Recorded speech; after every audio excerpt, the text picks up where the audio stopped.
Oké, dus een heel goede morgen. Het is echt heel fijn om Bonjour rond het thema à toutes bevrijding et à tous. vandaag een hele C'est dag te vraiment kunnen intéressant de pouvoir samen consacrer une journée nadenken, entière reflecteren en aujourd'hui onderzoekservaringen de réflexion uit te sur le wisselen. sujet In mijn presentatie vandaag ga de ik la het niet alleen libération. hebben Dans ma over de présentation, je ne vais pas lokale uniquement Joodse parler overlevenden in des Antwerpen, maar survivants evengoed envers wie soi, terugkomt en euh, ook wie er als mais geallieerde également in de qui stad terechtkomt. revient Dus dat zijn et également des alliés de qui bevrijding se en trouvent zo die eerste maanden dans la na ville. de 45. Ce sera un petit peu cela mon angle d'approche sur le sujet. Les premiers alliés qui entrent à Anvers, ce sont les Britanniques. C'est le 4 septembre 1944.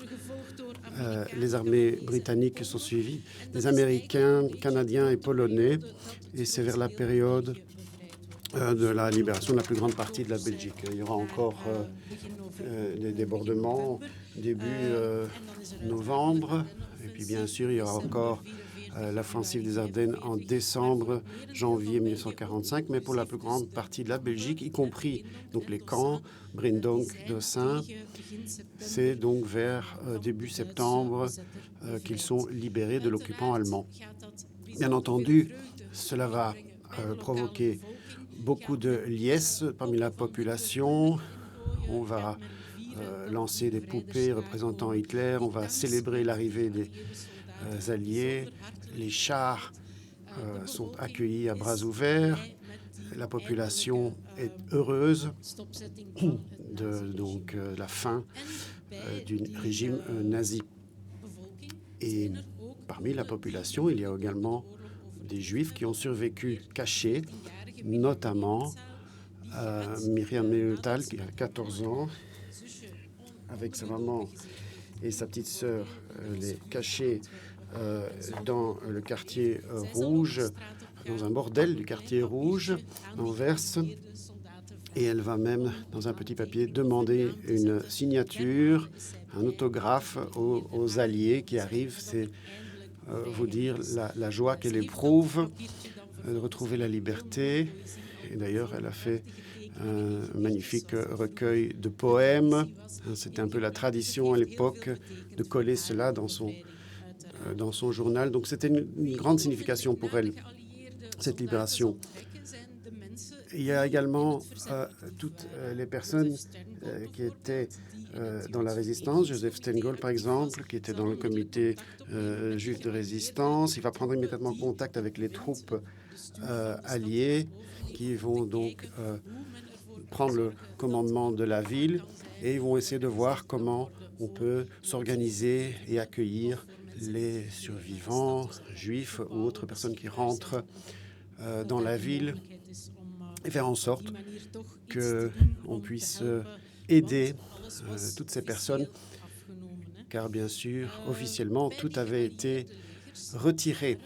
Dans les armées alliées, il y avait bien entendu aussi des Belges. La brigade Piron, il y avait les 4 armées, mais également la brigade Piron. Et on y retrouvait également des soldats juifs formés à l'étranger pour apporter leur pierre donc à cette libération de la Belgique et par extension de l'Europe. Notamment David Izbutski, que l'on voit ici sur la photo, il faisait partie donc de ces libérateurs.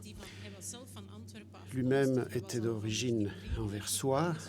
Il était affilié à la Bnei Akiva en 1933. C'était donc le milieu orthodoxe juif. On le voit ici avec son équipe de foot encore avant la guerre, en 1937. Pour lui, il sera important d'avoir des nouvelles le plus vite possible de ses parents. Et dans son cas, ce sont des retrouvailles joyeuses. Pour d'autres alliés qui habitaient en Belgique avant la guerre, c'est moins réjouissant. On retrouve dans le journal socialiste, la Gazette du Peuple, en septembre 1944, un récit tragique sous le titre « Un soldat belge rentre chez lui, il ne retrouve pas ses parents juifs ». Ce soldat était rentré immédiatement à la maison de ses parents, et je cite dans l'article, « Pendant 4 ans, il s'était imaginé le salon, la cuisine, sa chambre. Lorsqu'il est apparu devant la maison. Celle-ci était fermée. Sur les sonnettes, à la sonnette, personne ne répondit. Les voisins sont sortis et l'ont reconnu. Ils étaient heureux de le voir, mais leurs traits étaient sérieux. Ils ont dû lui expliquer que ses parents avaient été déportés, que les meubles avaient été enlevés. Est-ce qu'il reverra ses parents? Fin de la citation. Grâce aux recherches de Jan Ouvry, journaliste, on sait pratiquement certitude qu'il s'agit de Herbert Stellman. Et on a appris qu'il a dû petit à petit abandonner l'idée d'un jour revoir ses parents puisque ceux-ci avaient été déportés et avaient péri dans l'Holocauste. Entre-temps, la résistance juive, dont je parlais déjà, va vouloir organiser un centre d'accueil, pas la centrale où l'aide était donnée avant la guerre, parce qu'entre-temps c'est occupé par les Alliés, mais bien la rue Lange-Leemstraat 313, parce que c'est dans une école. Cette école avait été utilisée notamment pendant l'occupation et donc était disponible et pas trop abîmée. Et donc on va prévoir là un toit pour les personnes qui reviennent. On va faire une cuisine populaire. Il y a un économa, un service d'enregistrement. On peut y trouver des conseils juridiques, administratifs, de l'aide médicale en tout genre. Il y aura également un appui international d'organisations juives. Mais encore avant cela, et de manière très concrète, on trouvera une aide qui fait partie de la vie sociale juive. Ce sont les soldats alliés juifs. Et donc, dans le registre de cette école, Kemoni, on retrouve au moins 56 signatures d'alliés juifs, plus de 25 du Royaume-Uni et des États-Unis, respectivement, 9 Canadiens, un Néerlandais, un Polonais et encore 2 de nationalité inconnue. Donc ces personnes seront sur place et vont, ensemble avec les survivants, créer une communauté juive en Anvers. Donc ici, voilà, Force américaine, on retrouve Dov Stein, qui ensemble avec Daniel Isaacman a énormément écrit à sa famille sur ce qu'il a vécu. C'est la 6e signature quand on commence par le bas. Et ce que l'on retrouve, c'est que pour ces alliés et ces survivants qui se rencontrent à ce moment-là, c'est que la meilleure langue pour communiquer, c'est le yiddish. Alors qu'aujourd'hui, on pourrait penser que ce serait l'anglais, mais en fait, leur langue véhiculaire, c'était le yiddish. C'est ça qui leur a permis d'échanger. Et ce que les soldats juifs alliés vont faire, c'est décrire ce qu'ils voient, ce qu'ils vivent. Ils établissent des rapports, dans quel état ils retrouvent les survivants. Et ces rapports sont des sources très importantes parce que c'est encore avant la libération des camps. Septembre 1944, c'est une autre histoire que lors de la libération d'Auschwitz, qui ne viendra que plus tard et lorsque les survivants d'Auschwitz reviendront. Et donc, c'est vraiment une source historique sur la situation dans l'immédiate période de libération. Il y avait beaucoup de défis dans cette période. Les survivants ne pouvaient pas retourner immédiatement dans la vie du quotidien, retrouver leur emploi. Il y avait énormément de difficultés. Revenir à son logement, à sa maison, ce n'était pas si simple. La plupart étaient locataires. Souvent, ces logements avaient été loués à d'autres et même si le logement était encore disponible, les meubles, etc., avaient été retirés. Donc, retourner chez soi, c'était bien souvent impossible. Retrouver des biens qu'on avait cachés quelque part, dans un grenier, derrière un mur, c'est souvent une douche froide aussi. Il faut demander l'accès, il faut expliquer pourquoi on veut rentrer dans une maison. Et bien souvent, les gens vont refuser l'accès. Et donc, bien souvent, ces biens cachés seront inatteignables pour les survivants. Et douche encore plus froide, c'est que bon nombre de personnes non juives qui avaient gardé quelque chose faisaient semblant de rien et niaient avoir reçu quelque chose avant la guerre. Et donc, il y a beaucoup de PV dans la police anversoise qui décrivent comment on a nié, on a refusé l'accès à des personnes qui viennent poser la question. Les personnes ont été menacées également. Et donc, c'est vraiment une situation difficile. Pendant la guerre, il n'était pas non plus possible de dénoncer les délateurs, les mouchards. Et pour les survivants, c'est quelque chose de très important. Dès que ça devient possible lors de la libération, on voit donc des vagues de dénonciation et surtout après le retour d'autres survivants parce qu'on commence à comprendre ce qu'il s'est passé justement dans tous ces camps.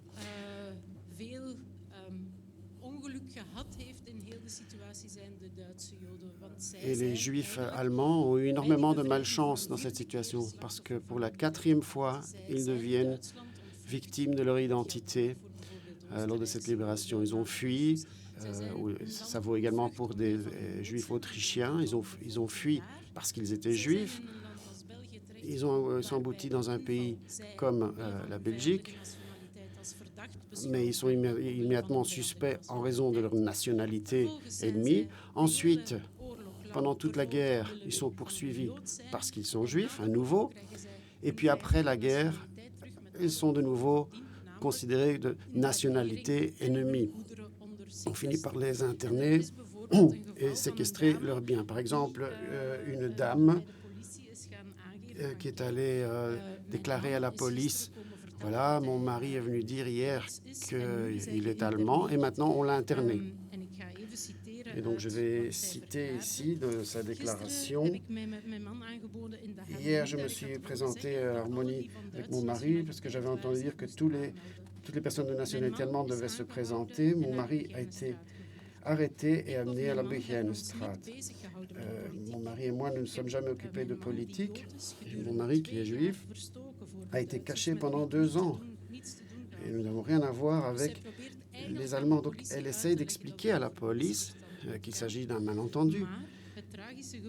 Mais les conséquences tragiques de son intervention auprès de la police est assez triste, puisque comme cette personne tombe sous le coup de la circulaire qui a été envoyée par le ministère, on l'a fait interner dans la caserne à Berchem. Et donc, c'est ce genre de situation entraîne pas mal de remous dans la communauté juive. Et donc, il y a toute une série de choses qui auraient pu être gérées mieux. Et les victimes de cette persécution raciale, finalement, n'ont pas été soutenues, au contraire, pendant des mois. Mais ce qui était nécessaire avant tout pour les survivants, c'était des nouvelles de leurs proches dont ils ne savaient rien.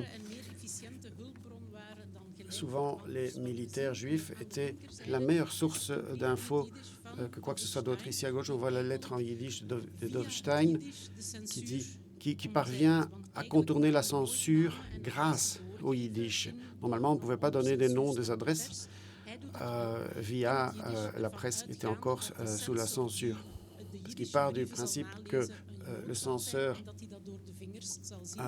qui lira les lettres juives sera un juif lui aussi et qui va donc laisser passer ces courriers en yiddish. Et donc ici, on retrouve les noms des survivants et leur adresse complète à Berchem. Et donc, vous pouvez vous imaginer qu'il y avait beaucoup de documents comme cela dans les archives de Dovstein, et surtout lorsqu'il s'agit de survivants. Eh bien, ces personnes vont être extrêmement heureuses d'enfin entendre quelque chose de leurs proches, surtout quand il s'agit de bonnes nouvelles. Ici, c'est une nouvelle positive, comme quoi donc les parents de cette personne ont survécu et donc enfin avoir de bonnes nouvelles après des mois ou des années d'incertitude. Bien sûr, les nouvelles n'étaient pas toujours bonnes.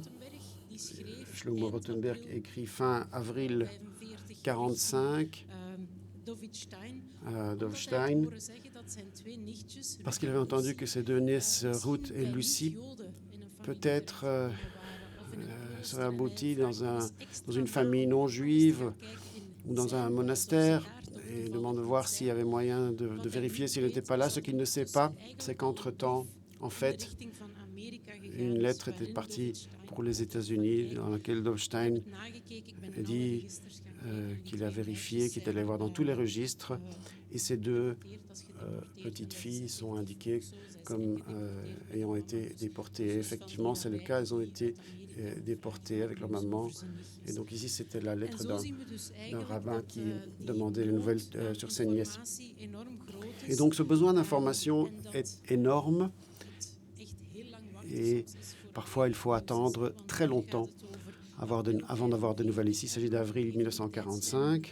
Si on reprend notre ligne du temps, libération septembre 1944, Auschwitz libéré 27 janvier, bon nombre d'autres camps seulement en mai ou en avril, et la plupart des personnes qui reviennent, c'est fin mars ou avril 1945. Donc ce sont de longs mois de privation très dures. Après toutes ces années de persécution et de déni de votre identité, ou à tout du moins de devoir cacher votre identité, on peut enfin célébrer les traditions juives. Et là aussi, les premiers Shabbats, ensemble avec les militaires alliés juifs et des survivants locaux, tout cela commence à se mettre en place dans un des rares bâtiments encore plus ou moins disponibles et pas trop abîmés. Et donc, il y a des services liturgiques là, menés par du personnel allié juif et ensemble avec des survivants. Et il y aura d'autres contacts qui se mettront en place entre les survivants locaux et les alliés. Et vous pouvez vous imaginer que le Nouvel An juif, Rosh Hashanah et surtout Yom Kippour, le jour le plus important finalement du calendrier juif, cela a dû avoir un impact énorme. Le 26 septembre 1944 aura été un moment vraiment particulier, le Kol Nidrei. Et puis on voit effectivement les fêtes. Ici c'est Hanouka en décembre. Et les militaires alliés apportent des cadeaux pour les survivants et surtout donc, lors de Hanouka pour les enfants juifs qui ont survécu. Et on se dit, voilà, peut-être c'est une belle chose de faire quelque chose pour ces enfants. Je pense que ça a dû signifier beaucoup aussi pour ces alliés juifs qui eux-mêmes ne pouvaient pas célébrer ces fêtes dans leur famille. Et donc,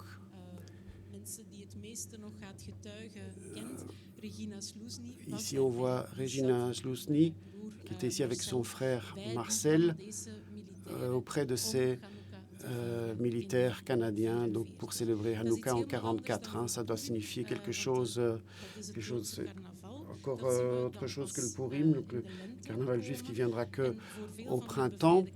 Et pour de nombreux camps libérés, c'est le premier jour que l'on peut célébrer. Et il y a beaucoup de personnes lors de ces célébrations qui vont se déguiser en Hitler. Et donc votre première fête, la première fête que vous pouvez célébrer après la libération, ça a quand même un impact important. Donc j'ai cité Yom Kippour, mais il y avait aussi un air de romantisme dans l'air, parce qu'évidemment les militaires rencontrent les jeunes femmes juives locales. Ici, Otis, Felicia, Ramet, sans doute en 1945. Ben et Felicia se sont rencontrés lors de ce Yom Kippour de la Oosterstraat en 1944. Et il y a d'autres histoires romantiques comme ça, de mariage et d'autres militaires qui ont rencontré leur future épouse à Anvers. Ce qui est un petit peu tragique dans leur histoire, c'est qu'ils ont attendu très longtemps pour pouvoir se marier parce qu'elle attendait le retour de son père et de son frère. Pour finir, ils se sont malgré tout mariés le 15 mai 1945. Mais une semaine plus tard, Nathan Ramet, le 23 mai, revenait des camps. Et il venait de se marier une semaine avant, lorsque le frère est venu. Et malheureusement aussi avec la nouvelle que le papa n'avait pas survécu.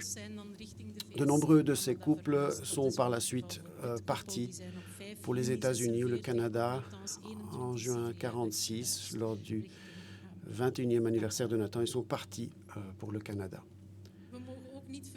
Il ne faut pas oublier non plus que pour la communauté juive, ces fêtes et cette reconstruction de la vie juive se fait dans les ruines de ce qui s'est passé le 14 novembre 1944. Dov Stein envoie ces petits restes d'une Torah, probablement suite au pogrom d'Anvers 1944.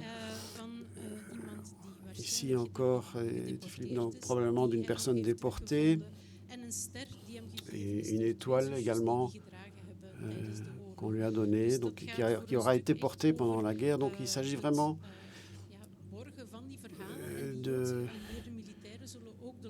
d'histoires réelles et de témoignages, de documentation de tout ce qui s'est passé pendant cette guerre. Et en même temps, surtout, reconstruire cette vie juive. Ici, c'est donc l'école primaire, l'école Tarkimoni. La plupart des écoles ont dû fermer en octobre 1944 à cause des bombes V. Mais malgré cela, il y a quand même une école de jour qui a rouvert. Lorsque les écoles après mai peuvent rouvrir, il y en a même 2 autres. Donc c'est vraiment incroyable.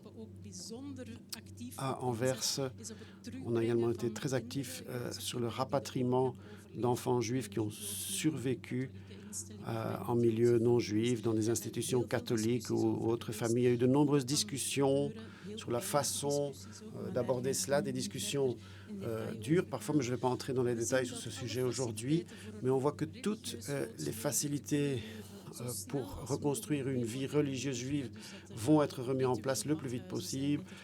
Des bains rituels, des études de la Torah, de l'alimentation cachère. On va insister sur tout cela et également le sionisme qui était très important en Anvers avant la Seconde Guerre mondiale et d'ailleurs un des moments les plus émotionnels de Egon Scholem, c'est le chant du Hattik avec les survivants locaux. Donc voilà des aspects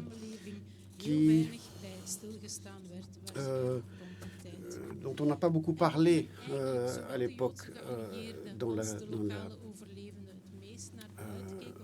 plupart des milieux. La plupart des survivants avaient besoin avant tout d'un chez-soi, un endroit où se réfugier.